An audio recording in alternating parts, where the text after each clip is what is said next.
William Kamkwamba, stand up. You are expelled from Kachekolo and will never be allowed to study here again or any school in this district. My father, please, sir. Collect your things and go! There comes a time in everyone's life when all the paths in front of us seem closed, when we face tough circumstances, and sometimes we lose faith in ourselves, feeling like we are failing. But those who keep believing in themselves during such dark moments always find success in life. Today, I'll tell you the story of a film based on a true event where a young schoolboy in an African village ended up saving his family. To fill their empty stomachs, he did something that left even great scientists amazed. His story will give you strength to fight against life's toughest battles. If you're new here, subscribe to our channel so you never miss our updates. The film begins in the year 2001 in an African village where people are working in the cornfields. Among them is a man named Trywell. After a while, his brother John suddenly collapses in the heat, suffers a seizure, and dies right there. The villagers gather to bury him, and during the funeral, the village priest reminds everyone that 20 years ago, Trywell and John had brought the very first seeds of grain to this land and started farming here, so the whole village should be thankful to both brothers. Trywell is devastated by his brother's death.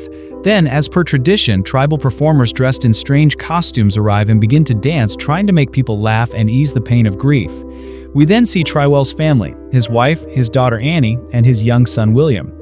Trywell supports them by farming corn, but the problem is that crops can only be grown once a year during the rainy season because there are no pumps for water.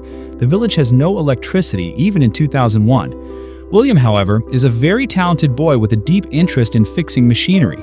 He once repaired 2 radios for villagers, showing his natural gift for mechanical work. Meanwhile, Trywell goes to buy fertilizer from a shop where the shopkeeper warns him that he heard on the radio a flood might come soon. At the same time, William's mother and sister Annie are shown shopping in another store. Annie tells her mother that one of her friends got a job with the agricultural department, and her mother comforts her, saying she will find work too. As they walk home, they see Trywell, and just then a school teacher rides by on his bicycle. Annie smiles at him because the two secretly like each other, though no one in her family knows yet. At William's school, the principal announces that students who have not paid their fees will no longer be allowed to use the library, and William is one of them. For several years, the crops had been poor, leaving his family in financial struggle, so Trywell had not been able to pay William's fees. After class, William's teacher, named Gilbert, warns him that unless the fee is paid soon, he will be expelled from school. Later that afternoon, heavy rain falls in the village. Trywell works his fields while his wife asks William to go help his father. But William refuses because he has a science exam the next day and needs to study. He asks his mother if he can use some kerosene for the lamp so he can read in the dark, but she scolds him, saying kerosene is too expensive and already needed for household work since there is no electricity in the village. Despite all these problems, William studies with full dedication. The next day, he scores 60% on his exam. Though not bad, William is disappointed because he knows he could have done better with more study time. After school, he and a friend visit the village junkyard where William picks up old batteries and scraps, hoping he might be able to recharge them to power a light for studying at night. But the biggest problem is that there is no electricity in the entire village to recharge anything. One day, a meeting is held in the village, and William joins his father Trywell there. 2 outsiders arrive, wanting to buy the villagers' trees, but the village chief refuses, saying that before they came, the land was full of greenery, and ever since trees were cut down, floods have devastated their fields, so they will not sell anymore. But then John's son, desperate for money, agrees to sell his trees, despite Trywell warning him over and over. Soon, more villagers also give in to greed and sell their trees. Later, Trywell goes to John's son and begs him to stop, warning that if deforestation continues, their village will face more floods like the neighboring villages. But John's son, drowning in debt from gambling, refuses to listen and storms off angrily. Meanwhile, William sees tribal men cutting trees in the forest. These very trees were homes to native families, and cutting them meant destroying their lives. Helpless, William feels deep sorrow but has no power to stop it. Later, he and his friends gather around a radio, but the batteries run out. Everyone turns to William, knowing he's the one who can fix things. He rushes home, grabs old batteries, and manages to make the radio play again. As music fills the air, all the children dance with joy. When William was returning home, he found his sister and a school teacher loving each other. William was shocked to see this. That evening, William overhears his parents talking. His mother insists that William is brilliant and should continue his studies. but Trywell says they can't pay his school fees until harvest. William pleads with his father, but Trywell repeats the same promise.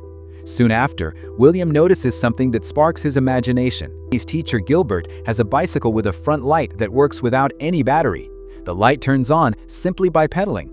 This amazes William and makes him curious about how it works. But before he can learn more, tragedy strikes. Because the family still hasn't paid his fees, the principal expels William along with other students. At around the same time, heavy rain begins, flooding the fields and ruining the crops.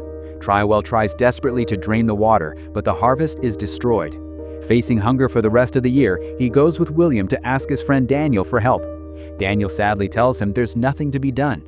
Once the heat and drought arrive, the land will dry up and people will starve. Trywell asks why the government won't step in.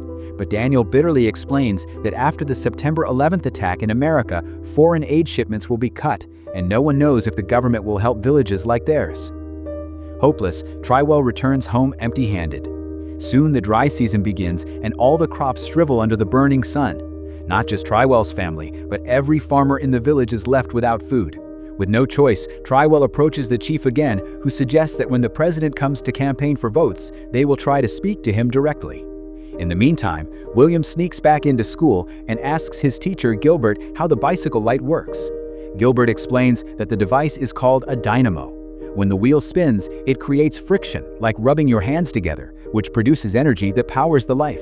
William is fascinated and asks how to build one, but even the teacher doesn't know. Then William makes a bold move. He blackmails Gilbert by hinting that he knows about his secret relationship with Annie, his sister, and says he won't tell anyone if he lets him into the library. Nervously, Gilbert agrees, and together they lie to the librarian to get William access.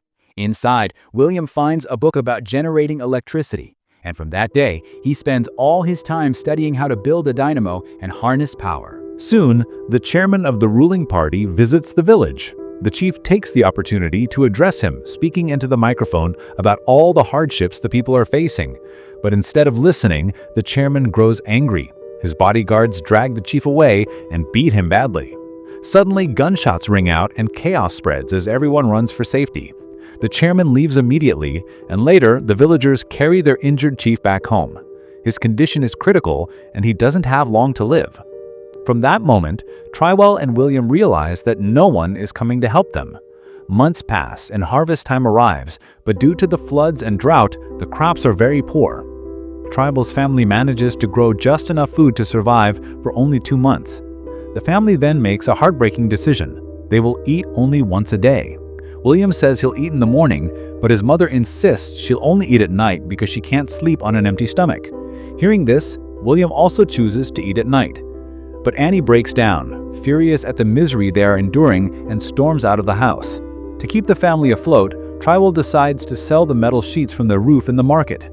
While selling them, he hears on the radio that the government is falsely claiming no one in the villages is starving. At the same time, the prices of food triple, making it impossible for anyone to afford. Frustrated, villagers plan to go to the city and protest. Trywell joins them, hoping to find help. Meanwhile, Annie's relationship with Gilbert deepens. Gilbert begs her to run away with him so they can marry in his village, but Annie refuses. She cannot abandon her family in their suffering. Gilbert argues that if she leaves, it will mean one less mouth to feed, and later when he has money, he'll seek her parents' blessing. Torn and distressed, Annie doesn't know what to do. Back at school, William tries sneaking into class again, but this time, the principal catches him and angrily throws him out, telling him he'll never be allowed back since the fees are unpaid. Devastated, William walks home in tears. Not long after, government trucks arrive carrying sacks of maize meant to be sold cheaply to starving villagers. William's mother gives him a bicycle and a bag, urging him to buy food. While he stands in the long line, chaos erupts and fights break out. Somehow, William manages to get just 18 pounds of maize before escaping. But while he is gone, looters raid their home. With Trywell away in the city protest and only his wife and daughter at home, they lose the little food they had stored. When Trywell returns, his wife breaks down, crying that everything has been stolen. Their family now has nothing left, not in the house, not in the fields. Their situation is desperate. Even William's loyal dog begins to starve. Though William sneaks small scraps of food to feed him, His father becomes angry when he finds out.